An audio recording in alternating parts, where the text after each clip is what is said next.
اور التجا کرو جب کبھی زندگی سے ہار جاؤ اور جینے کی چاہت دم توڑ دے تو آنکھیں بند کر کے اس کی موجودگی کو محسوس کرو۔ یوں لگے گا جیسے وہ اسی سینے میں موجود ہے، جیسے وہ ان دھڑکنوں میں لہو کی مانند دوڑ رہا ہے، جیسے وہ پوری روح پہ قابض ہے۔ پھر سکون بھی ملے گا، زندگی آنکھوں سے نظر آئے گی اور ہونٹوں سے مسکرائے گی۔ اسے محسوس کرنے میں اتنا سکون ہے تو سوچو وہ اگر روبرو آ گیا تو کیا سے کیا حال ہو جائے گا۔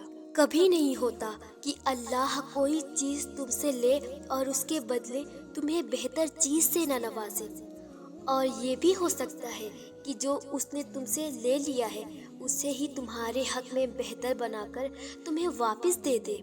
اس کی حکمتیں، اس کی مصلحتیں تم نہیں سمجھ سکتے، لیکن وہ تمہاری تکلیف سے خوب واقف ہے۔ وہ بس آزماتا ہے کہ میرا بندہ میری محبت کے لیے کس حد تک جاتا ہے۔ دعائیں، التجائیں سب وہ سنبھال کے رکھتا ہے، اور پھر ان ذریعوں سے ہمیں نوازتا ہے کہ ہم دیکھتے رہ جاتے ہیں۔ جب وہ دو جہانوں کا خالق ہو کر ہمارے یقین کی لاج رکھتا ہے تو کیا ہم اس کی محبت کی لاج نہیں رکھ سکتے؟ ہاں، اگر وہ حسین تارا جس کی تمہیں چاہ ہے وہ تمہیں نہیں مل سکتا تو کیا پتا اس رب نے تمہیں وہ اکلوتا چاند دینا ہو جسے لوگ دور سے محض دیکھا کرتے ہیں۔ اور اگر تمہارے حصے میں وہ اکلوتا چاند بھی نہ آئے تو کون جانتا ہے کہ پورا آسمان تمہارا مقدر ہو۔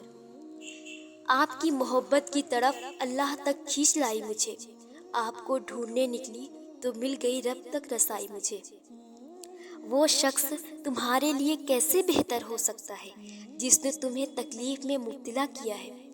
اللہ تمہیں وہ چیز کیسے دے سکتا ہے جس کی وجہ سے تم زندگی کا ہر لمحہ تڑپتے ہوئے گزارتے ہو؟ اس چیز کو حاصل کر کے کیا کرو گے جو تمہیں اللہ سے دور کرتی ہے؟ اور اس چیز میں سکون کیوں تلاش کرتے ہو جو اللہ کو ناراض کرتی ہے؟ تمہیں خود کو یہ سمجھانا ہوگا کہ زندگی ملنے اور بچھڑ جانے کا نام ہے۔ یہاں تمہیں بہت سے نئے لوگ ملیں گے اور بہت سے پرانے لوگ بچھڑ جائیں گے۔ کچھ بہت تکلیف دہ طریقے سے بچھڑیں گے جب تمہیں نہ چاہتے ہوئے بھی سسکتے ہوئے ہاتھ چھڑانا پڑے گا، اور کچھ کو تم خود وقت اور ضروریات کے تحت چھوڑ دو گے۔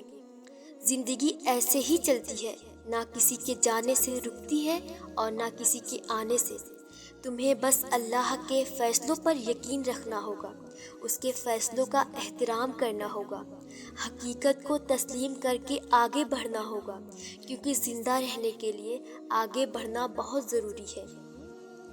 تم میرے لیے بہتر ہی نہ تھے، تبھی تہجد کی دعا سے بھی مل نہ سکے۔ تم کیا کرتے احترام جذبوں کا، تم تو ذرا سی محبت کا مان رکھ نہ سکے۔ تمہارے ساتھ تو جنت تک چلنے کی بات کی تھی اللہ سے میں نے، تم ہو کے دنیا کے سامنے میرے ساتھ 2-4 قدم بھی چل نہ سکے۔ تم نے تو پلٹ کر بھی نہیں دیکھا تھا ہمیں، تم کو کیا خبر ہم گر کر کتنی دیر فی سنبھل نہ سکے۔ غم، تڑپ، سجدہ، پاکیزگی، بندگی سب سے آشنائی ہوئی تو سوچا کہ اگر ان ٹھوکروں کے بدلے خدا ملتا ہے تو کتنا اچھا ہوا جو تم مجھے مل نہ سکے۔ مگر ایسی چیز کو بھولنا آسان نہیں ہوتا جس کے ساتھ زندگی گزارنے کا فیصلہ کیا ہو، یا جس کو دیکھ کر بس سانس کا سلسلہ بحال رہتا ہو۔ کچھ بھی آسان نہیں ہوتا، کبھی کبھار تو یوں محسوس ہوتا ہے جیسے اس رات کے بعد دن نہیں نکلے گا، اس تکلیف کے بعد خوشی کبھی نہیں آئے گی۔ ایسا لگتا ہے جیسے اب یہ دل مسکرا نہیں پائے گا، اور ایسا تب لگتا ہے جب تک ہم اس بات کو تسلیم نہیں کرتے کہ زندگی میں جو کچھ بھی ہوتا ہے اللہ کی رضا سے ہوتا ہے اور ہماری بہتری کے لیے ہوتا ہے۔ تو جو آ رہا ہے اسے آنے دو، اور جو جا رہا ہے اسے جانے دو۔ ان چیزوں کو اللہ سے ضرور مانگو جن سے تمہیں محبت ہے، مگر پھر اللہ کے فیصلے کا انتظار کرو۔ ہر درد، ہر تکلیف، ہر اذیت کسی نہ کسی وجہ سے ہماری زندگی کا حصہ بنتی ہے، اور وہ وجہ یہ ہے کہ تب اللہ نے ہمیں اپنے قریب لانا ہوتا ہے۔ جب دعائیں قبول ہوتی نظر نہ آئے تو سمجھ جاؤ اللہ تم سے رابطہ رکھنا چاہتا ہے، تو بس پھر اس پر بھروسہ رکھو اور اس کے کن کا انتظار کرو۔ یہ دکھ بھی ختم ہو جائے گا، یہ وقت بھی گزر جائے گا۔ دعا مانگتے ہوئے قبول ہونے یا نہ ہونے کا شک دل میں نہیں رکھتے کہ پتہ نہیں یہ دعا قبول ہوگی بھی یا نہیں، پتہ نہیں یہ چیز ہمیں ملے گی بھی یا نہیں، پتہ نہیں یہ کام ممکن ہو سکے گا یا نہیں۔ سارے خدشات تو ہماری ذات کے ہیں، اللہ کی ذات اس سے کئی زیادہ وسیع ہے۔ وہ تو معجزوں کا بادشاہ ہے، وہ جب چاہے حالات بدل سکتا ہے، وہ جب چاہے دل بدل سکتا ہے، وہ جب چاہے لا حاصل چیز سے نواز سکتا ہے، وہ جب چاہے نصیب بدل سکتا ہے۔ اللہ وہ سب کر سکتا ہے جو تم نہیں کر سکتے۔ جس کی ذات لامحدود ہے اس سے محدود دعائیں کیسی؟ اپنے اعمال دیکھ کر نہیں، اس کی شان دیکھ کر مانگو۔ جس نے تمہیں بنایا ہے اس سے بہتر تمہیں کوئی بھی نہیں سمجھ سکتا۔